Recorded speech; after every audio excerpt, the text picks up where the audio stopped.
सरू, मला आता निघायला हवं ग. नाही, ते सोडून बोल. अगं माझ्याकडे बघ तरी, असं काय करतेस? तू म्हणालीस थोडे दिवस थांब, मी थांबले की नाही? मग आता काय हाल व्हायला लागले का तुझे? उपाशी राहायला लागलीस की काटे बोचायला लागले? सरू अगं तू तरी समजून घे. अगं एक उद्दिष्ट होतं शिकण्याचं, त्यासाठी थांबणं वेगळं आणि हे असं सहज म्हणून थांबणं वेगळं. नाही, अजून 4 दिवस आम्ही तुला काही पाठवत नाही. सरू अगं तू पुढे बोलूच नकोस ना. सरू, ती स्वतःहून जायला तयार आहे, तर तू काय एवढा आग्रह करतेस? आत्या हो, असं कसं बोलू शकता तुम्ही? मला मी काय कळते? मी आश्रित. अहो तसं नाही हो. एकट्या बाईने जंगलातून 3 दिवस प्रवास करणं हे पटतं का तुम्हाला? आणि हे व्यवस्था करतायत ना लोक, काय आपल्यासाठी रिकामे बसलेत का? जोवर व्यवस्था होत नाही तोवर आम्ही तुला सोडणार नाही. पण एवढं बोटचेप धोरण कशाला हवं म्हणते मी? लोकांनी आपल्याला वाळीत टाकलंय म्हणून कुणी मदतीला येत नाही, हे सांग ना तिला. आणि हे सगळं घडतंय ते निव्वळ तिच्यामुळे घडतंय, हे सुद्धा सांग.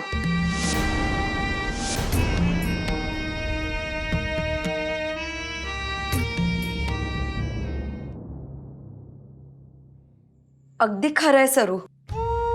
अगं आधी शिक्षणाच्या पुढे मला दुसरं काहीच दिसत नव्हतं, पण माझ्यामुळे तुम्हाला कशाला तोंड द्यावं लागतंय हे आता नीट समजतंय.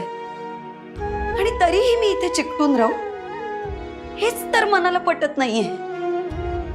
अगदी जीवावर येतंय ग. तुझी मनस्थिती मला कळत नाही का सावी? पण थांब जरा. ज्यावेळी तू जाणं सुरक्षित असेल त्याच वेळी मी तुला पाठवेन. असंच नाही पाठवू शकत मी.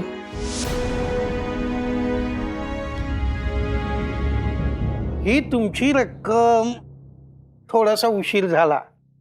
अहो आपण नवकोट नारायण आहात आणि आम्ही त्याचा गैरफायदा घेतो आहोत असं समज करून घेऊ नका.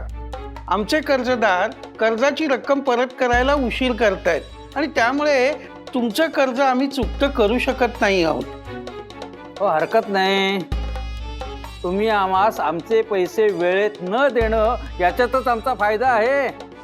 पेशवाई बुडायचं ते सुद्धा एक कारण होतं बरं का. आमच्यासारखे नवकोट पेशव्यांना कर्ज द्यायचे आणि वेळेत वसुली झाली नाही की व्याजाची रक्कम वाढत जायची.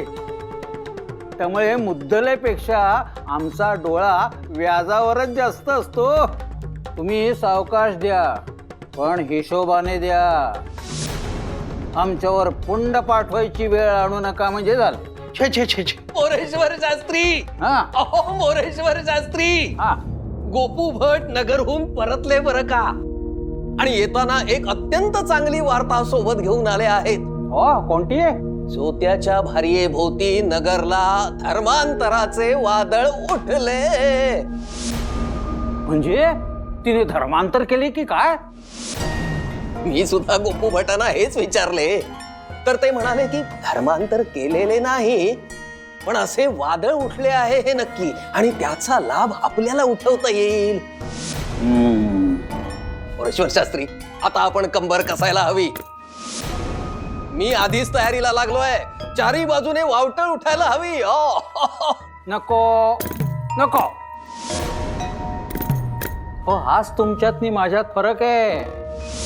म्हणजे मी त्या थराला जात नाही. अहो पण मजकडे त्यांना द्यावयास तेवढा वेळ नाही आणि मी त्यास तेवढे महत्वही देत नाही. नाही म्हणजे मी जोत्याची भार्या म्हणजे ज्योतिराव फुलेंच्या संदर्भात बोलताय का आपण? अहो कालच आले होते ते माझ्याकडे कर्ज मागायला. त्यांना शाळा सुरू करायची आहे ना. हे पहा सावकार, तुम्ही त्यास एक कवडीही देऊ नका. हा, नाहीतर तुमचा आणि माझा व्यवहार तोडावा लागेल. अहो हे काय आणि भलतच. छे छे. अहो तुम्ही जे म्हणाल ते ब्रह्मवाक्य आहे माझ्यासाठी. अहो मीच काय, कुणीही त्यांना एक फुटकी कवडी सुद्धा देणार नाही. केशवट, कळले ना? आता तुम्हास माझा दर्जा कळला असेल. घरातून एक पाऊलही बाहेर न काढता मी त्याचा मार्ग रोखू शकतो. हो, म्हणजे हे चांगलेच आहेत, पण जोत्याच्या भारीला विरोध करायची संधी आपण सोडता कामा नये, नाही का? ते तुम्ही करा, नाहीतरी तुम्हास काहीतरी करायचेच असते ना. हा, हे बघा सावकार,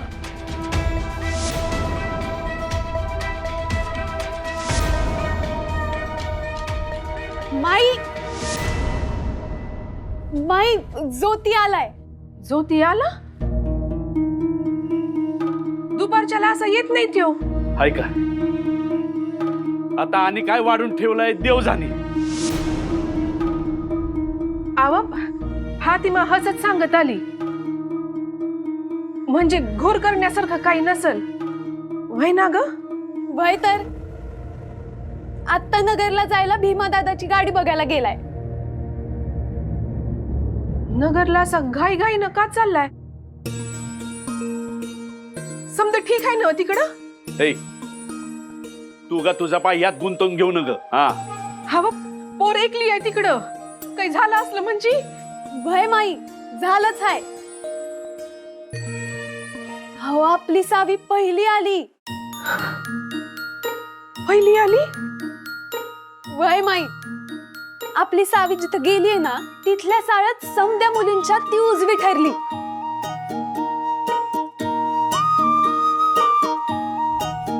आता उजवी ठरली का डावी ठरली हे काळच ठरवी. तर माई, आपल्या मागची पिढा काही थांबत नाही.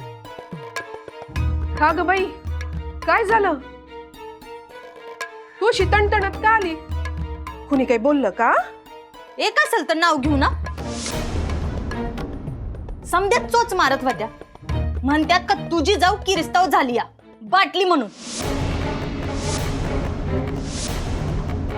आता कारण नसताना समद्या घराला वाळीत टाकलं जाईल.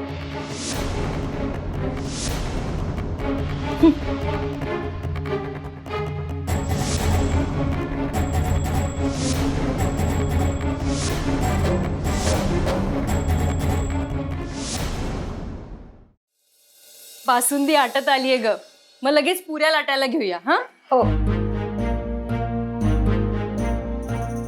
मला मेलीला काय कळतंय? मी आश्रित. आता काय झालं आत्या? माझ्या मनात येतं, कुणी आपल्या घरावर चिखल तर नाही ना टाकत आहे, कुणी आपल्याला वाळीत तर नाही ना टाकणार, ह्याची धास्ती. पण घरातल्या मालकिणीला त्याचं काहीच नाही. आत्या, म्हणून मी पण तुमच्यासारखी धास्तीने तोंडावर पदर घेऊन राहू का? नको धरूस. पण सण किती दिवस आहे हे तरी सांग बापडीला. दिवाळी काय त्रिपुरारी पौर्णिमेपर्यंत साजरी करणार की काय? पाडवा गेला, भाऊबीज गेली, पण पक्वांना आपली होतातच. आत्या, आपल्या इथली पहिली स्त्री अध्यापन शिकली आहे. कुठल्याही सणापेक्षा हे कमी मोलाचं नाहीये. तिचं कौतुक व्हायलाच हवं. तिच्या तोंडावर काही एक सांगू नकोस हं. तिला जायचंय, तिचं मन वळवण्यासाठी, म्हणून हा सगळा घाट घातलाय. हे काय मला कळत नाही की काय? नाही हो आत्या, तिचं जाणं हा विषय वेगळा आहे आणि सावीचं कौतुक हा विषय वेगळा आहे. मला तिचा खरंच खूप अभिमान वाटतो, म्हणून मी हे सगळं केलं आहे. मला गेलीला काय कळतंय?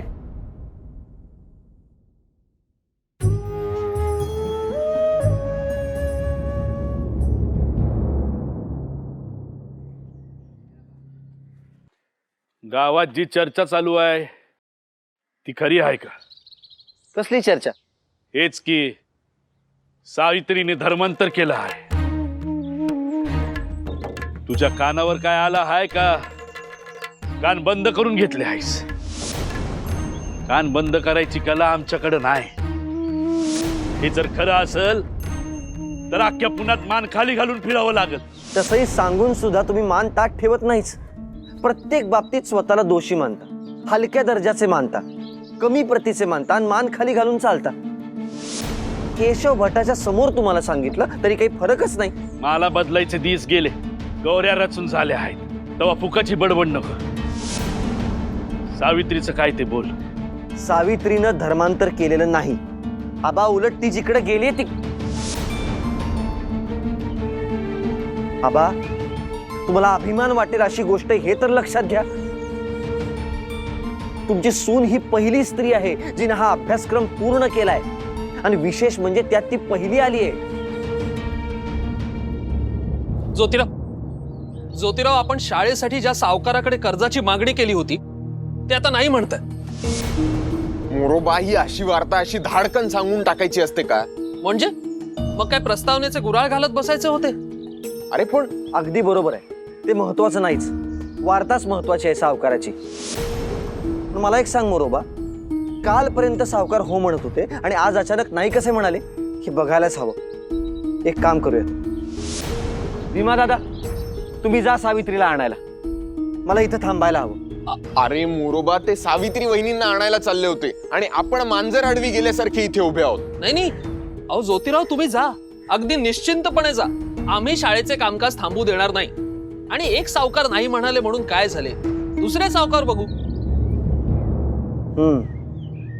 पण माझं मन लागायचं नाही. अहो ज्योतिराव, तुम्ही ते आमच्यावर सोडा. तुम्ही एकटेच सगळीकडे फिरणार म्हटल्यावर दिवसाचे 8 प्रहर सुद्धा कमी पडतील तुम्हाला. हे सगळं काम आम्ही बघतो, तुम्ही निश्चिंतपणे जा. शिवाय वहिनी सुद्धा वाट पाहत असतील तुमची. नाही, यावेळेला सदानं पत्र लिहिलंय आणि ते सुद्धा सावित्रीच्या नकळत. मी अनपेक्षितपणे येऊन तिला सुखद धक्का द्यावा असं त्या दोघांना वाटतंय. असे का? नाही म्हणजे वहिनींच्या नकळत सदाने का पत्र लिहिले? उगीच लिहिलं नसणार.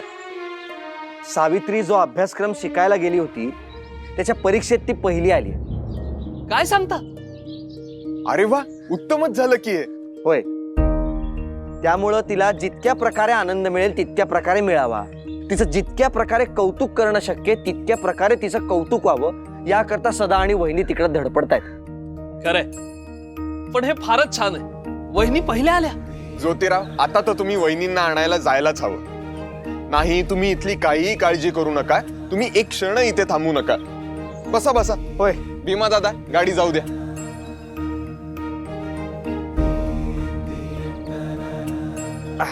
येतो. हो.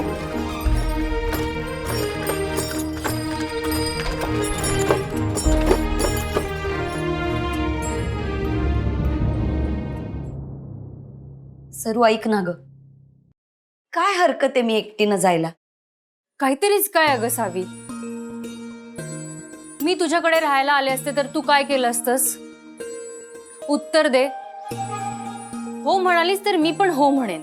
अगं, कुणीतरी बैलगाडीवाला तर सोबतीला असणारच आहे ना.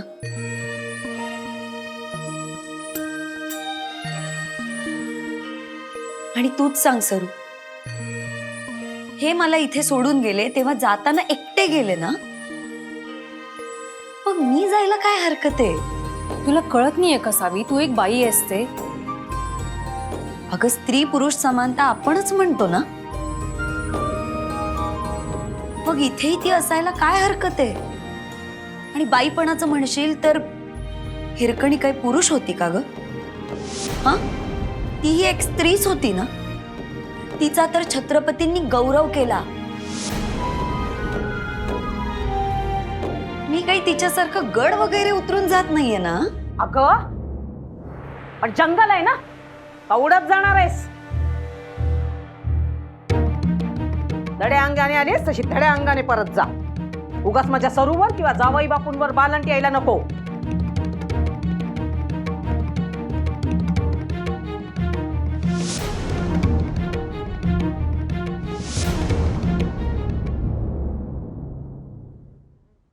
ज्योती, वहिनींनी कमाल केली, पहिल्या आल्या. तुमचा सगळा आटापिटा सार्थकी लागला. आणि तुम्ही जे सहन केलं ते, खऱ्या वादळाला तुम्ही तोंड दिलंय सदा, मी नाही. आमचं कौतुक राहू दे, तू आधी घरी चल. वहिनींना थांबवणे आता कठीण होऊन बसले आहे. आता तर म्हणू लागले आहेत की तू जर एकटा पुण्याला जाऊ शकतोस तर मी का नाही. स्त्री पुरुष समानता काय फक्त बोलण्यापुरती? आणि तसंही गाडी बरोबर कोणीतरी असणारच आहे.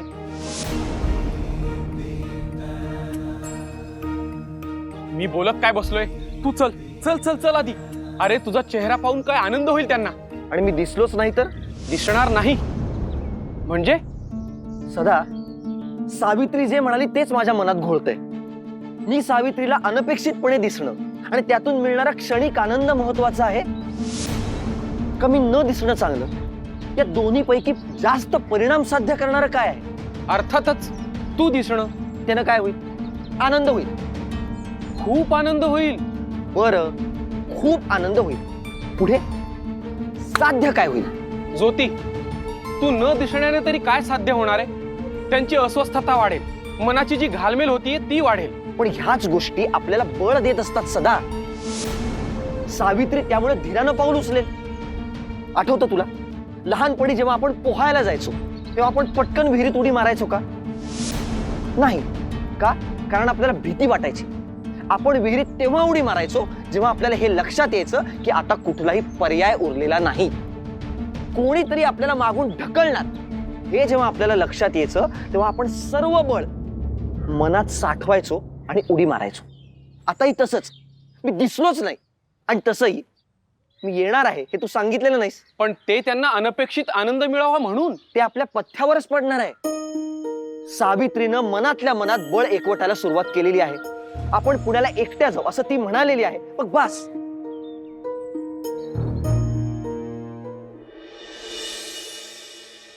काय मग तुमचे शाळा सुरू करायचे स्वप्न कापरासारखे उडून गेले का नाही? आधी तुमचे काय ते तृतीय रत्न धुळीस मिळाले आणि आता शाळा सुरू करण्याचे स्वप्न देखील हवेत विरून जाणार. केशव भट, विसरा. आमची स्वप्न कधीच धुळीतही मिळणार नाहीत आणि हवेत विरूनही जाणार नाहीत. ते शब्द माहित असतीलच तुम्हाला. वादळापूर्वीची शांतता आहे ही. वादळापूर्वीची शांतता? कसले वादळ? तिकडे भिक्षांदेही करायला गेलात तिथे सावकारांनी पाठ फिरवली तुमच्याकडे. आणि गेल्या 3 दिवसात तुम्हास हे चांगलेच कळून आले आहे की तुम्हाला कोणीही मदत करत नाही. बरोबर ना? म्हणजे हे सगळे कारस्थान तुमचेच आहे तर? केशव भट, अहो आता तरी हे चाळे बंद करा, नाहीतर जड जाईल तुम्हाला. अरे वा, गुण नाही पण वाण लागला हो. वाळवेकर, आता तुझी ही भाषा बदललेली दिसतीये. म्हणजे अगदी तुझ्या त्या जोत्यासारखेच वागणे बोलणे सुरू झाले तुझे. पण लक्षात घ्या, वर्गण्या काढून शाळा चालत नसतात. सांगा तुमच्या त्या ज्योतिरावास. सांगूच त्यांना. फक्त त्यांना सावित्री वहिनीनं घेऊन येऊ दे, मग बघाच. मोरोबा, अरे हे सांगायची काही गरज होती का? काय झालं? घाबरतो की काय यांना? समजलं तर समजू दे ना. सावित्री वहिनींना ज्योतिराव घेऊन येणार आहेत तर आहेत. आणि तसंही ही गोष्ट साऱ्या पुण्याने स्वागत करण्याची आहे. हो, असे स्वागत करतो तुमच्या सावित्री वहिनींचे. अख्ख्या पुण्याच्या लक्षात राहील. तुम्ही हो मग? अरे तिने नगरला धर्मांतर केले आहे ही गोष्ट काय जगापासून लपून राहील की काय? पाय ठेवू देणार नाही तिला पुण्यात. तुम्ही कोण हो त्यांना पाय न ठेवू देणारे? आणि पुणे काय तुमची मक्तेदारी आहे की काय? माझी कसली रे मक्तेदारी? मी पामर कोण? देवाची काठी. देवाविरुद्ध काही केले तर तीच काय करायचे ते करते. आणि देवाच्या काठीला आवाजही नसतो. मी फक्त देव सांगेल तेच करणार. आता बघाच तुम्ही पुण्यनगरी मध्ये कसा हलकल्लोळ माजतो ते.